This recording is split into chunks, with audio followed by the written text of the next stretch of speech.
Good evening, good evening, good evening. Welcome to Refining the Mind Women's Conference, day four. Day four. Day four is the fourth day of Refining the Mind Women's Conference 2021. It is our seventh year. I am so excited. And for those of you all who don't know me, I am Dr. Renita. I am the founder and visionary of the Refining Life, a 501c3 nonprofit organization whose mission is to provide you with experiences to have your mindset shifted so that you can lead a more positive and productive life. And we are in year 7 of Refining the Mind Women's Conference. And I am so excited because this year is a 4-day plus 3.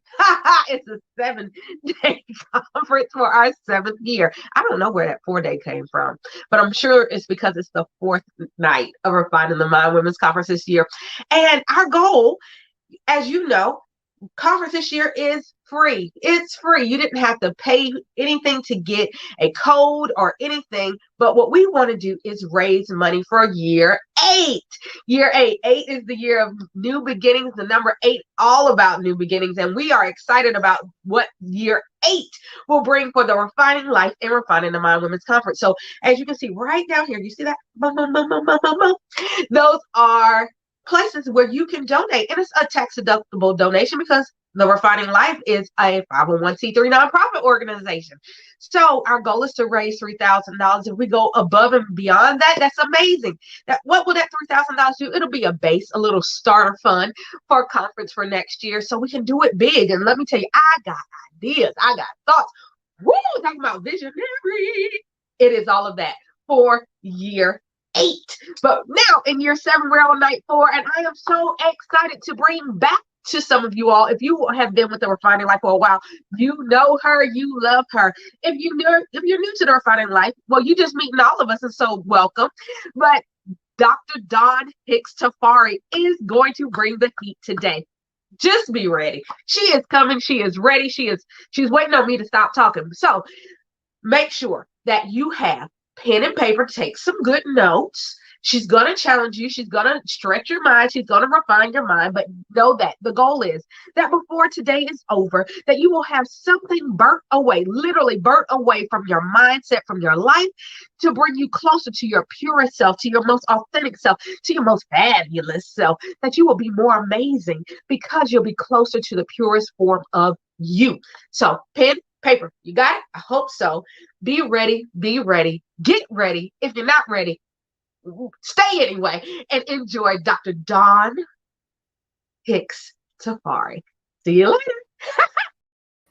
Hey friends, how are you today? I'm praying that you're feeling good. I'm praying that you're in good health and spirits today, not just physically, not just emotionally, but mentally, economically, spiritually, all of those things, physiologically, all of those things that make you whole and who you are. I really hope that you're doing well. So I want to talk to you today about, right, faith without works is dead, right? So this is the title of my talk today. Faith without works is dead. Service and activism as tools in my healing handbag. Look at that. You need me to say that again. Faith without works is dead. Service and activism as tools in my healing handbag.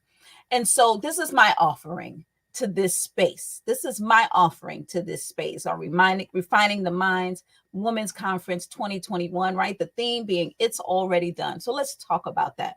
What do I mean by this? Faith without works is dead. Well, let me take you back for a second. Several years ago, I was on Facebooking, right? Doing what we do on Facebook. And I came across a meme, and it was a conversation between a student and a master, right? And the student said, "But master, what about the others?" And the master said, "There are no others." And that really stopped me in my tracks. I had to stop for a second and I had to think, wow, what does that mean? What does he mean by that? And then I thought about it. If I'm God's child, aren't you? Right? In And if we are both children of the same, then you and I are one, right? There's no me without you. There's no you without me. How can I believe that I'm special and not believe that you're special, right? There is no separation between us as humans. There's no difference between us as humans. There's no difference between us as humans. Those things, those concepts, the separation, difference, distance, those things are self-imposed and socially constructed.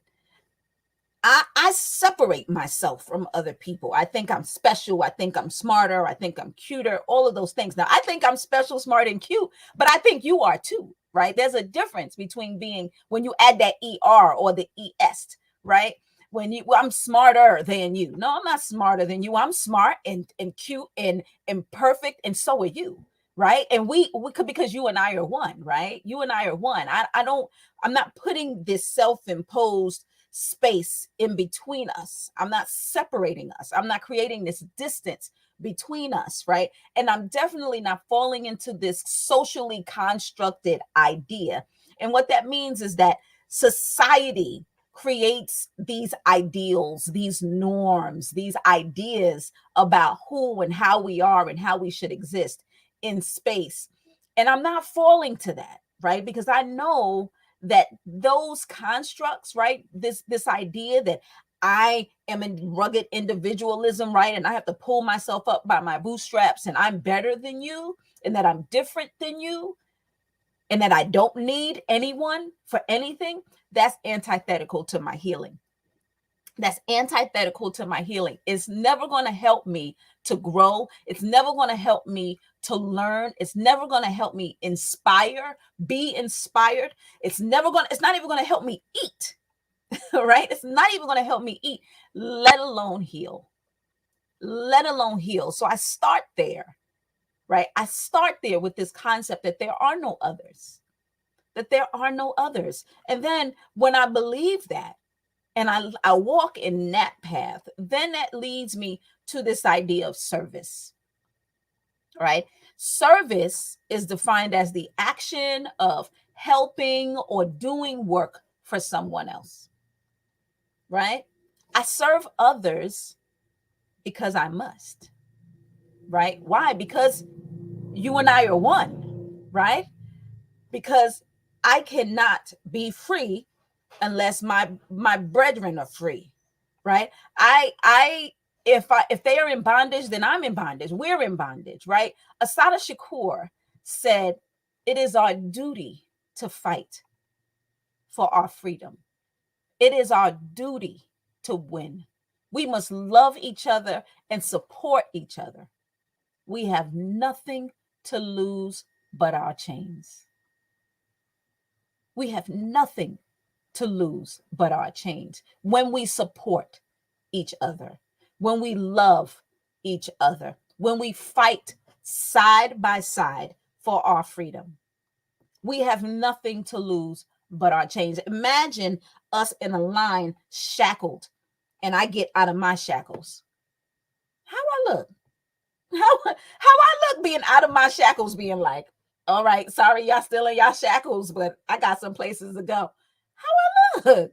How does that even look? You feel me? Like it really, you cannot wallow in your own privilege and self-righteousness when you see the people around you suffering. So it is my duty to fight for our freedom. It is my duty to perform service, to serve my community, to serve my family, to serve my loved ones, to serve my culture, right? To serve others. That is my duty. And that leads me to this concept of activism, right? So I said service and activism as tools in my healing handbag, right? So service is this idea, right? We're helping others. It's the action, right, of helping others. And now activism is a doctrine or practice that emphasizes direct, vigorous action, especially in support of or opposition to one side of a controversial issue. I'm going to say that again. Activism, because I love this definition. Activism is a doctrine or practice, right? So it's not just an action, it's a doctrine, it's a belief, right? And it's constant.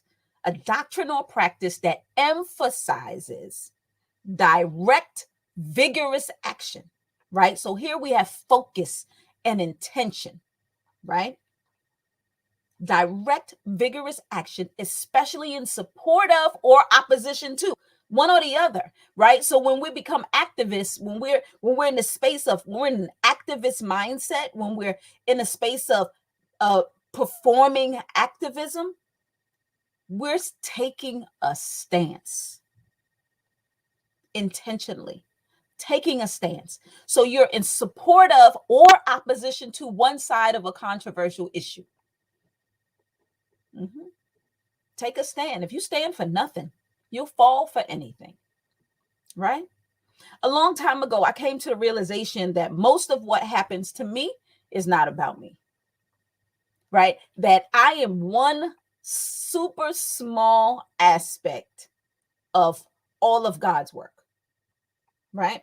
I am a tiny, tiny aspect of all things, and that there is so much that going on. And that sometimes if I wake up late or my water spills over, it's because there's some place I'm not supposed to be at a certain time, right? That maybe the creator wanted to get me out of the way so that somebody else could get to wherever they had to be at a certain time, right? That this, we're a part of a bigger plan, right? So everything is it's bigger than me. I had to realize that everything is not just about me. And because of that, I wanted to be a part of something bigger than myself. I'm sure you've heard that before. Be a part of something bigger than yourself, because guess what? I'm not the only one, right? Because you and I are one. There are no others. So if there are no others, then I need to constantly be contributing to the whole and not just the individual, right? There's a great website, actionforhappiness.org, and they say people who have meaning and purpose in their lives are happier, feel more in control, and get more out of what they do. People who have meaning and purpose in their lives are happier, feel more in control, and get more out of what they do. They also experience less stress, anxiety, and depression. Now, I'm here for that. Are you with me? I don't know about you, but I'm here for experiencing less stress, less anxiety, and definitely less depression, right? I need meaning and purpose in my life. So that service, when I understand that we have nothing to lose but our chains, when I understand that it is my duty to fight for our freedom, I have to set some meaningful intentions for my life. I have to take a stance and do something about it. I have to be a part of the work that is being done to right wrongs and upset injustice, right?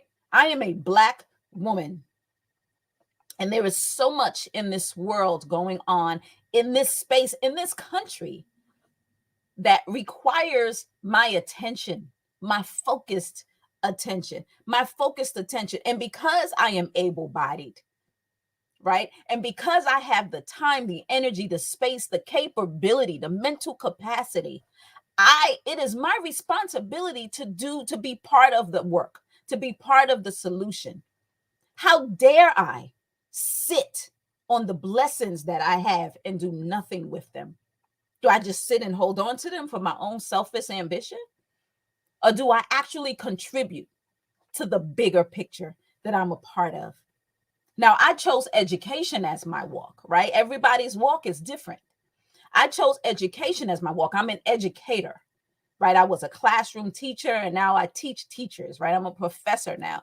And so I do this work because I believe education is a political act, right? They oftentimes they'll say they want teachers to not take a stance, but when you teach, That's a political act. That's a stance. You're taking a stance. You have decided to be a part of the most important, noblest profession out there, because guess what? Rocket scientists have to pass the 3rd grade. Right? Police officers have to go to school. Right? Neurosurgeons have to go to school. Those teachers are required. And so when you stand in those classrooms, you are showing up and standing up for your beliefs. And even if that basic belief is that all children can learn, that's activism. That's an activist stance.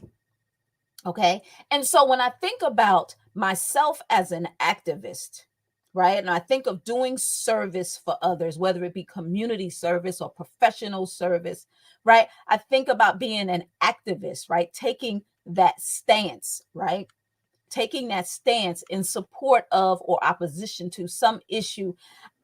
I come to this place where I now say, okay, who am I? How do I identify in this world of service? And I identify as a scholar activist. Isn't that cute? A scholar activist. So a scholar activist is someone who has one foot in the academy, the university, right, or some scholarly place, and one foot in the community, right? It means that I am actively working all of the time to build a bridge, to build bridges between these seemingly very different spaces, right? I am a Black woman. I live, I breathe, I move within Black and brown spaces. Okay. I'm also a professor. That means I have an office on a university campus and I get paid to teach people who pay to learn. It is my responsibility to marry these spaces, to build the bridge between these spaces, because oftentimes universities have resources, knowledge, information, materials that are needed in the community.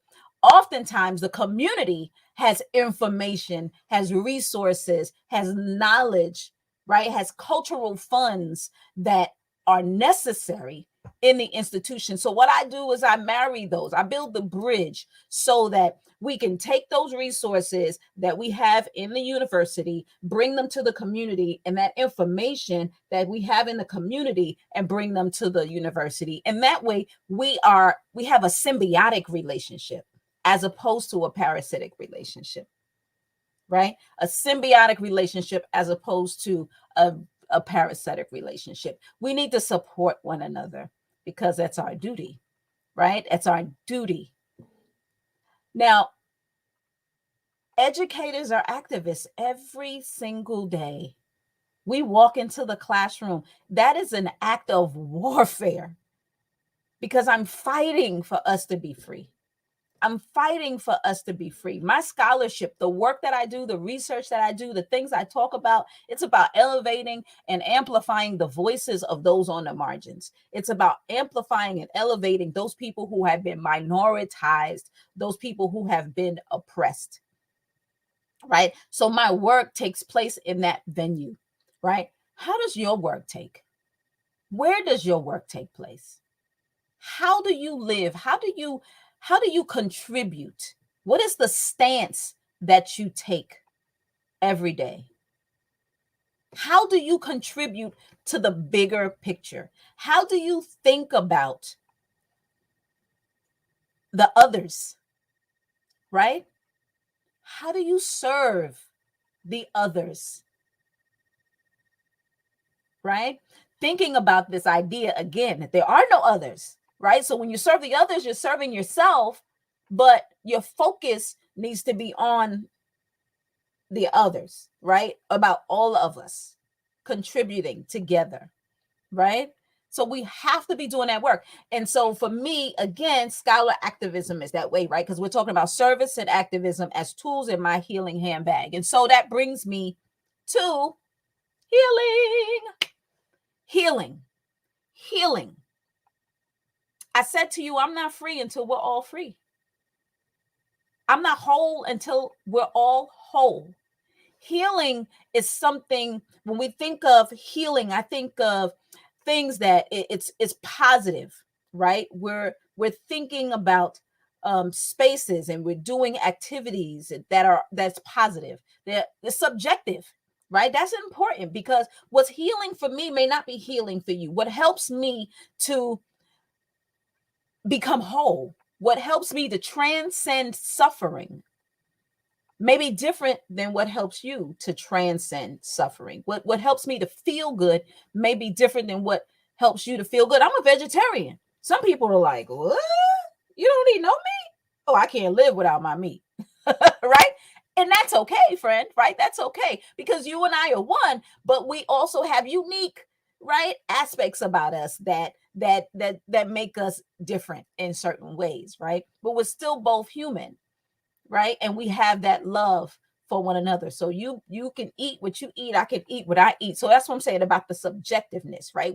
I'm not ignoring when I say that difference is self-imposed and self-constructed. I'm talking about this idea that we can't unite, right? Umoja, right? Which means unity. And so so that's the thing that makes it subjective, right? Because we each embody this human carcass, right? We each have ideas and things like that, right? So that's the thing that makes healing subjective. But healing is an unpredictable process. It's an unpredictable process because sometimes it looks different.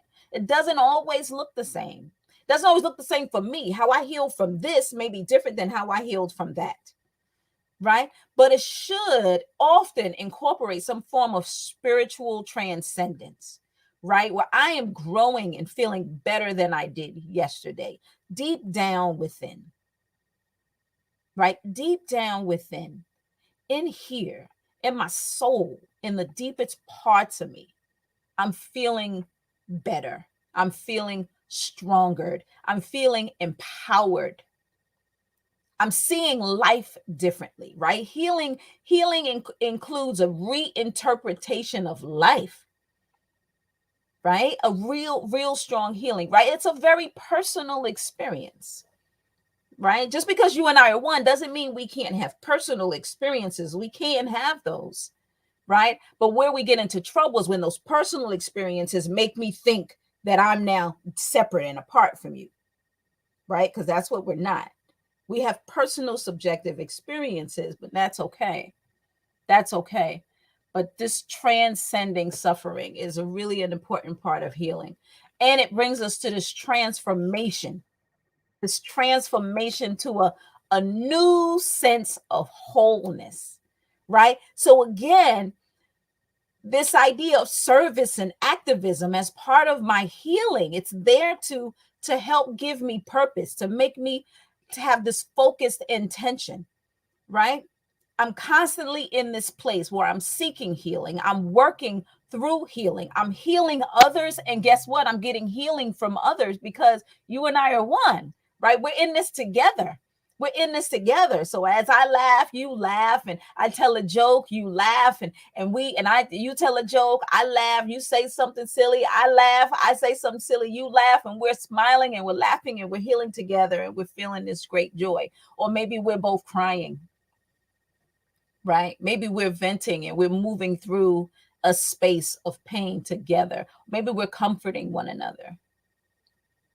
I know there have been times when I've had students come into my office who were in pain, were dealing with trauma or struggle or depression, anxiety. And I remember one time a student was sitting there and crying and crying and crying, and we crying together. And I got the tissue out and I'm wiping tears and he's wiping tears. It was a young man. And I said, now I can sit here and cry with you and I'm okay with that, because if that's what you need, I can provide that for you. I said, but I want you to heal in a real way from this. So let's walk over to the counseling center, right? And where there are people who are trained to help you navigate this trauma in a way that I cannot, right? I had to be real. I had to be real. I had to be honest with myself and honest with my student about how I could serve him, right? Because that's an important part of service too, is about being honest about who you are and how you are and what you have to give. Because remember how I said how I show up as an activist is going to be different than how you show up as an activist, right? Because I have different gifts, right? I didn't say I have gifts and you don't. I said I have different gifts, right? You have gifts that I don't have, right?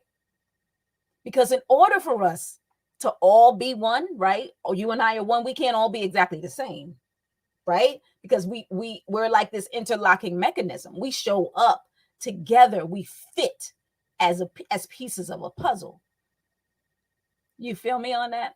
Right? That feels good. That felt good to say, right? That we all fit together as pieces of the puzzle. So our unique subjectivities, our unique differences, our uniquenesses, our individualities are what make us part of the whole. Those are the things that make us one. Those are the things that make us special enough to want to get to know one another. When I teach about, oftentimes do a lot of diversity training and equity trainings. And when I talk to people about the differences in race, and I talk about how it's important to not be colorblind, right? Color blindness is this, oh, I don't see color. No, I don't want you to not see color. I want you to see me. I want you to see all this beautiful melanin. I want you to see these locks, right? I want you to see this wide nose and these full lips. I want you to see my race. Race is a social construct, right? It's this idea that we use this to separate us. But the difference is when you say you see it, I want you to acknowledge it and I want you to see through it. I want my race, my cultural background to not stop you. I want those to be important and cool things about me that make you want to learn more about me. Remember, the differences that we have are the things, should be the things that bring us together, not push us apart. That makes sense? I hope it does, right? Because that's the thing, right? That when we look at it like that, right, that's the thing that's healing, that helps us really transform into this whole new sense of wholeness, right? Really helps us to transform into this whole new sense of wholeness. Life is cyclical. It's cyclical. Healing is cyclical. Service and activism are things that I'm constantly reevaluating and adjusting and changing so that they fit the needs, so that it's an equity approach, right? It's about equity and not equality, right? Equality is giving everybody the same thing, giving everybody, I'm gonna go out, listen, I got some little t-shirts in my bag. I'm gonna go out and get everybody a small pink t-shirt, okay? Now, some of you are like, ma'am, can I have a red t-shirt? Some of you are like, small. I'm putting my thigh in that. Can you get me a large t-shirt? Right? Some of you are like, I don't really like t-shirts because I got low iron and I'm always cold. Can I get a hoodie? Right? You feel me? So equity would say, okay, I have some gear for everybody. What y'all need? Or I have t-shirts for everybody. What size you want? What color you want? That's equity. It's giving people what they need, right? So service and activism, you have the service activist mindset. You're also thinking about equity over equality. What do people need? And that's the thing that keeps us whole. That's the thing that helps move us to healing when we think about equity, when we think about giving people what they need, when we think about having our needs met, being able to clearly communicate what our needs are.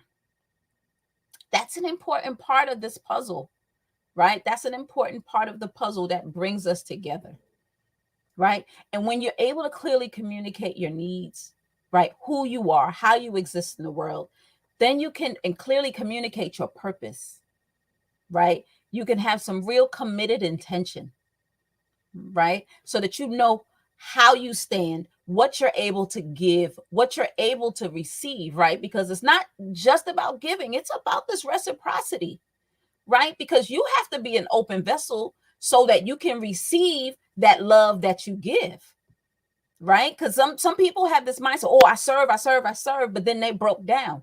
No, that's not really service to the whole. That's self-serving as well. Service to the whole is about saying, I have this to give and I'm ready to receive this that you are giving. You feel me on that? I have this to give and I'm ready to receive this that you are giving. That's what real healing takes place, when it's this reciprocity, right? That's what, when I said it's cyclical, it's this reciprocity. I have to be open to what you're giving, and you have to be open to what I'm giving, right? I can't force it on you. There's another saying that says, when the student is ready, the teacher will come, right? When the student is ready, the teacher will come, right? So that's an important part of that. And that is what helps us get free, right? That's what helps us get free. This reciprocity, this willingness to do the work necessary to keep us whole, to make us whole, to strengthen our wholeness, to transform to a new sense of wholeness, to understand that it's subjective and everybody's not going to see it the same way. And that's okay, because we are human and it's an unpredictable process, right? But that we have to reimagine and reinterpret life. We have to see the world differently, right?